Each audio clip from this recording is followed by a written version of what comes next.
everyone, it's Hailey, and today I'm going to be talking about my summer 2017 reading guide. So I now have officially been doing these seasonal reading guides for a year, which I'm super excited about. I think you guys like them. I like doing them. I did forget to do winter 2016, but I do have lots of ideas for winter 2017, so we will get to that one. But summer 2016 was my first time doing this, so make sure to go and check out that video if you wanted some more recommendations for summer reading. And I'm sorry that this is coming so late in the season. I really meant to do it sooner, but I just kept on putting it off because it's a video that requires quite a bit of work and planning ahead of time, more so than other videos, and I've just been really lazy lately. What can I say? I mean, I'm sitting down for my videos now. You can tell how lazy I have become, but I'm getting to it now. I wasn't even going to film it today. This is going up way later than I wanted it to in terms of time of the day and also in terms of the season, but we are doing it, so it is fine. So without further ado, let's just get into it. Also, just wanted to mention, if I have any reviews for these books, I will link them down below. I'm very behind on reviews, so there's a lot of them that I don't have reviews for yet, but will be coming.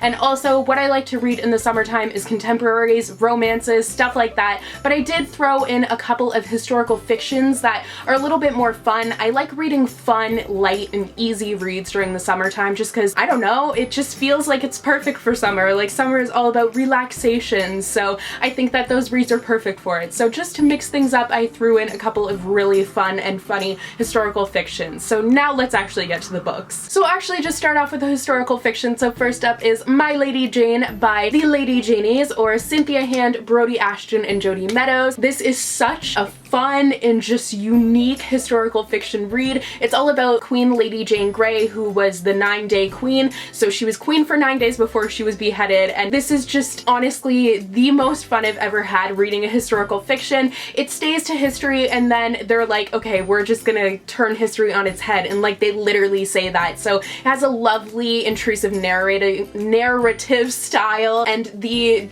whole concept for it is something that shouldn't work, but it really does. It's tons of fun, light, easy. It's quite a big book, but I read it super quickly, so it's definitely the perfect quick historical fiction read for summertime. And kind of similar to that is The Gentleman's Guide to Vice and Virtue by Mackenzie Lee. This is a recent release, and it has been getting a ton of buzz since it came out, so I of course had to pick it up, and I had to listen to the audiobook because people were saying the audiobook is amazing, and it was just so good. This is all about two characters who are going on a grand tour of Europe, which is essentially something that would happen around Victorian times, I believe. I don't know the time period exactly, but it's where you would be sent off to tour around Europe for a long period of time in order to become more worldly and cultured, and they're going on this trip before they are going to be parting ways because the main character, Monty, he is going to take over his father's estate, and the other character, Percy, is going to be going to law school in Holland. It was seriously just so much fun to follow these characters around their tour of Europe. It took so many twists and turns that I wasn't expecting, and the characters are really what made this book. They were so dynamic and funny, and just the hilarity of this novel was great. It was such a fun and easy read, and like I said, the audiobook is seriously amazing. The narrator does a great job with it, and I just love these characters so much. They had such an adorable relationship together, and I have so much love for this book. It is so good, and I'm definitely going to review it very, very soon. I have all my notes down. I just need to actually sit down and film the review, so I will be getting to that as soon as I possibly can. So now getting to the other books. First up, I have Wanderlost by Jem Malone. This was such a fun book. It's all about the main character, Aubrey, I believe is her name. Aubrey, that was good. Good memory. But Aubrey is very much a homebody. She likes to stay at home, which I can totally relate to. Home is kind of where the heart is and where I'm most comfortable, just like her. But she ends up finding herself leading a group of elderly people on a tour across Europe, and she's very ill-equipped for that. So it's an interesting novel where you get to see her going on this journey across Europe, leading these adorable elderly people who just want to see Europe, and she is just kind of winging the whole entire thing. And of course, there's an adorable romance in here. This is one of my favorite European travel books that I've read, and I've read so many recently ever since going on my own trip, which I'm sure you guys are sick of hearing me talk about, but I probably won't stop talking about it anytime soon. But this was definitely at the top of my list for travel books, which I'm actually going to be doing a video for soon. I think there's still a couple that I want to read. Actually, I might be ready to do that video, so that video will be coming to you very soon. Next up is By Your Side by Casey West. Casey West has a plethora of of good summer reads. I've actually only read 2 of her books. I have read this one, obviously, and I have also read P.S. I Like You, but I wasn't a huge fan of P.S. I Like You. I didn't really connect with the story. I like her writing style, but the story just wasn't for me. This one I obviously enjoyed a lot more. This is all about 2 characters who end up getting stuck in a library together, and they just end up kindling this really cute and adorable and just heartwarming, gives you that like fuzzy feeling inside romance, which is always perfect for summertime. But she does have a ton of other contemporaries that I'm planning on getting my hands on soon. I actually have The Fill-In Boyfriend on my TBR, which I need to read before summer's done. I have to do that, so I'll probably be picking that up in August, but this one was just so good, so cute, and definitely the perfect romance story for a bookworm. Next up is When Temple Metra by Sandhya Menon. This book got so much hype leading up to its release, and it really did deserve it. I didn't enjoy it quite as much as a lot of other people did, but I can't deny the fact that it was an adorable romance, just perfect for summertime or around Valentine's Day. Anytime where there's a little bit of romance in the air, this is the perfect read for, because it's just so cute, and once again, a really heartwarming story. I just loved these characters, and their story was so cute. Dimple is such a little firecracker, and I loved it. I totally identified with that. And then poor Rishi is just so innocent, but this is all about 2 characters who have been arranged in a marriage by their parents, and they end up meeting each other a little bit sooner than their parents were expecting, and it's just this adorable story about their relationship and how it unfolds, and it is so cute, and I highly recommend it for the summertime. And whenever you really need just a quick, cute contemporary,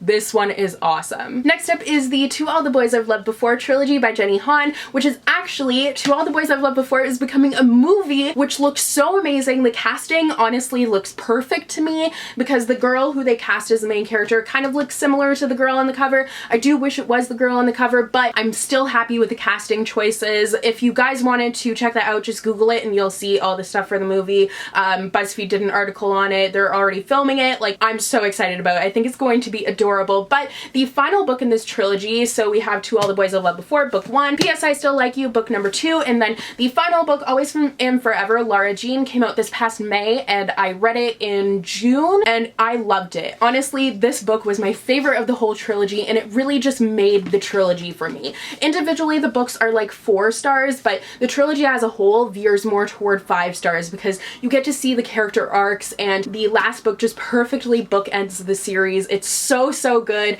I love the characters. It's such an adorable story. The first one is all about, basically, Lara Jean has always written these letters to the boys that she's loved in order to get over them, and then mysteriously those letters end up getting sent out, and she has to deal with the fallout from that. It's adorable. It's amazing. Highly recommend. They're so cute. Next up is The Sun Is Also a Star by Nicola Yoon. This is honestly such a good book. It is one of my absolute favorite contemporaries, and it is from the author of Everything, which I enjoyed, but then once I read this one, Everything was just blown completely out of the water, because this was so amazing. It tells the story of Natasha and Daniel, and Natasha is very left-brained. She is a Jamaican immigrant, finds out she's an illegal immigrant, and is going to be deported on the day that this novel takes place, and Daniel is very right-brained. He kind of lives with his head in the clouds, and he meets Natasha, and they end up striking up a relationship on the day that this novel takes place, and it takes place only over the course of that one day, and you know that their relationship is kind of doomed to failure, but you still hold out hope, and it's just such a beautiful story. You just need to read it. It is so good. Highly recommend it.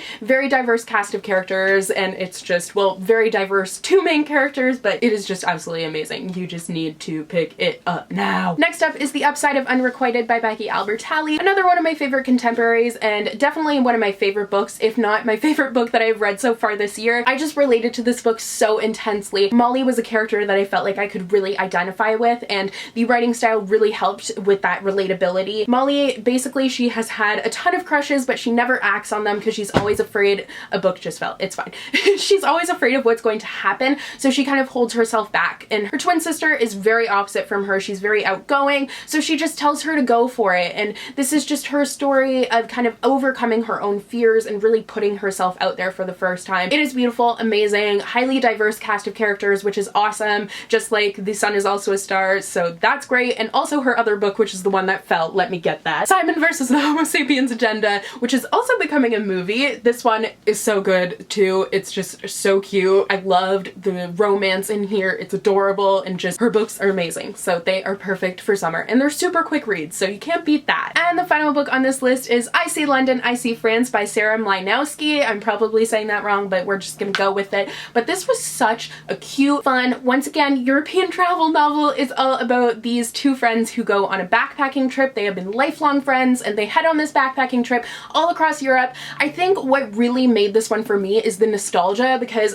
when I first saw this book, I opened it up in the map. Most of the places on here are where I went on my own backpacking trip, so I was like, this is amazing. So I just had to pick it up then, and it was really, really good. It's a little bit more on the mature side of YA because the characters are 19, so they're out of college, or no, they're not out of college, but they're just starting college. So they've been apart for a while and now they come together for this backpacking trip that they've always said that they were going to do. It was just such a fun, quick read, but it also had some substance to it, which I love, and I just think it's the perfect read if you want to escape, but you can't necessarily afford a trip because you just went on a giant trip. So this is perfect for you. Definitely wasn't talking about myself there. It's not like I just spend all my time looking at pictures from my trip. It's fine. So that is all for my summer reading guide. I hope you guys enjoyed, and I hope it helped you out with coming up with a list of books that you might want to read this summer and just filling all of your free time with reading, because if you have all this newfound free time, you should be reading because that is a great thing to be doing. So yeah, I hope you guys enjoyed this video. Let me know if you have read any of these books, your thoughts on them, or what books you would recommend for reading during the summertime. And yeah, I will see you guys in the next video. Bye!